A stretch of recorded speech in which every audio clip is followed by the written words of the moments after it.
Hey guys, what's going on? This is Matt Wenning at winningstrength.com. And today's video is a build on the video that we did a couple of days ago on aesthetics and mass. In that video, we covered some diet tips and we also covered some rep ranges and some variability of those rep ranges in order to ensure that we get maximal muscle growth. But before we go into this video today, I want to make sure that you guys understand that my good friend and a lot of people's idol back in the day when they were kids, Bill Kazmaier, is sick and needs help. So if you can go to his GoFundMe page and help him, I think he needs heart surgery, if I'm not mistaken. That would be awesome. I know that a lot of my friends, and myself included, have donated. So if you guys can donate as well, that would be amazing. So this video is what we do with programming for strength. So let's get to it. The first thing that I think we need to probably address is that overtraining is real, especially when it pertains to strength. We can get away with a lot more when we're just working on hypertrophy, for the sake that a lot of times in hypertrophy, movement quality is not necessarily the primary driver. So this means that if you're squatting to get humongous legs, but you're not worried about trying to break state, national, or world records, your technique may be not as good as a person that is pushing all-time world records. This has some confusion because when you talk to a lot of different people, they don't believe in overtraining. But with super strength, you start to realize after about year 3 to year 6 that you're probably going to have certain things built into your training.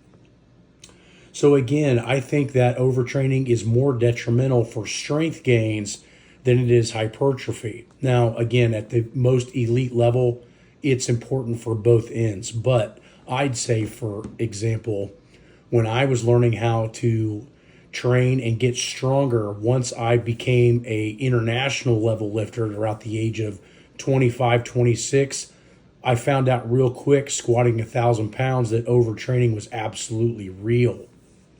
So how do we avoid overtraining? Well, there's a couple of simple things that we can put into our workouts that allow us to stop this process from happening. One is we can build in deloads. Deloads is where we take down a portion, some, or sometimes all of our training down in order to enhance restoration. Now, there are some tricky ways to do this. We can drop intensity, we can drop duration, we can change the volume, or we can completely miss the gym, which I don't advise. One of the big things that I would do is if I needed a deload, I would either drop out the main workout and go into mini workouts, which we have a manual on the website for, and just do that for a few days, and then all of a sudden I was back to 100%. The other big thing that I think people don't realize with overtraining is varying exercises or doing different exercises allows the body to recover much quicker because you're not digging the same hole, metaphorically speaking, with the same exact exercise. Pressure changes, going from bands, change, straight weight, or different bars allows us to have different pressures, which allows us to recover from better, which is one of the major reasons why conjugate was invented by the Soviet Union in the 70s, was to effectively double the volume that was allotted on the athlete. The next thing is to make sure that you're taking time down after maxing. A lot of times when I got done doing a very heavy competition, whether I did really well or maybe I didn't have the best meet I ever had, I always took around 10 to 14 days just to recover.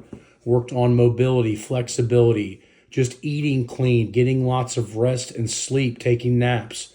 A lot of those things, and not really focusing so much on training right after a maximal, competition where you would maximally squat, bench, and deadlift. You find as you get stronger, this is much more important, especially because, again, passive tissue, like I talk about all the time, adapts to loading much slower than active tissue. So with that being said, overtraining is one of those major things that you're going to have to be aware of, especially when you get stronger and your major goal is to be strong. For many top coaches, we know that passive tissue has a large percentage of the ability for us to be stronger. The storing of kinetic energy in both the fascia and tendons is a major culprit to being super strong. With this being somewhat of a priority in major training, we start to find that a lot of people don't ever have really a part of their workout dedicated towards this area. One of which is the winning warm-up. So the winning warm-up is designed in order to help potentiate muscle groups that need to be maximally strong for perfect technique, or at least the pursuit of perfect technique in the main lifts. So for example, when we do a bench press, we would focus on triceps, lats, and a lot of times rotator cuffs in order to make sure they're not only prepared, but they're also functioning correctly before we do a main lift. But one of the other major reasons why the winning warm-ups are 20 plus reps, a lot of times 25 reps, is because that rep range has tended to show a lot of resiliency for ligaments and tendons and passive tissue. So not only do we have to worry about getting strong, we have to worry about lasting. And so if we want to be the strongest we can be, we have to make sure that our passive tissue is able to handle what the muscles or the active tissue is applying in force. A lot of times when people train, they don't have any type of rep ranges set aside both pre or post main lift that allots ligament and tendon density to be solely focused on. This was the major reason why we utilize a lot of winning warm-ups and how we've gotten injury rates to drop so dramatically with most fire departments and military contracts that Winning Strength has had in the past 15 years.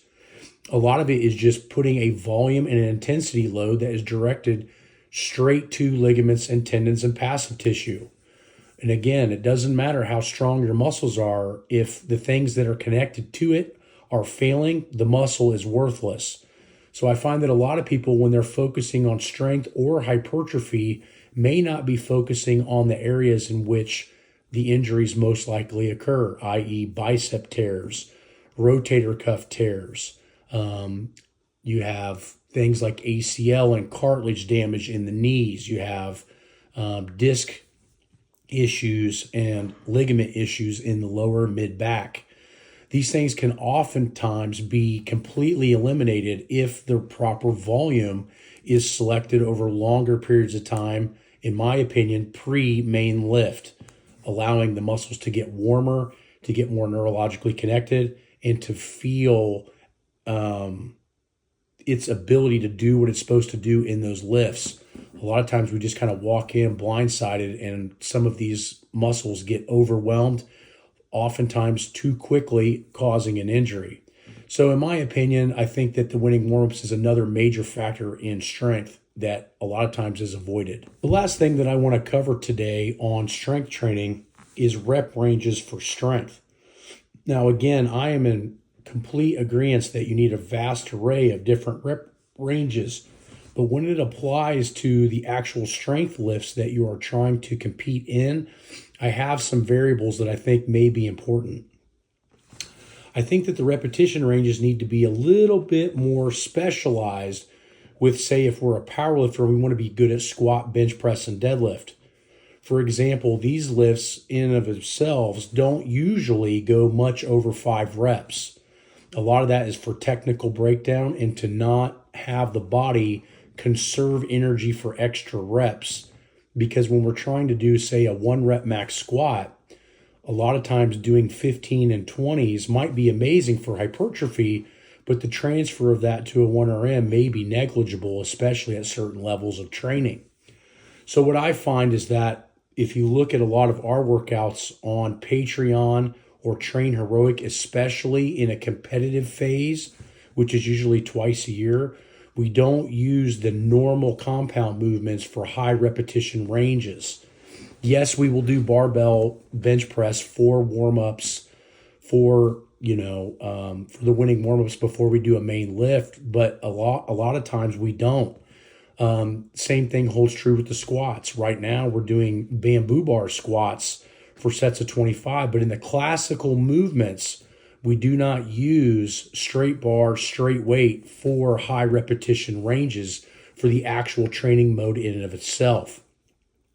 This is where using specialty bars, bands, and chains come into play.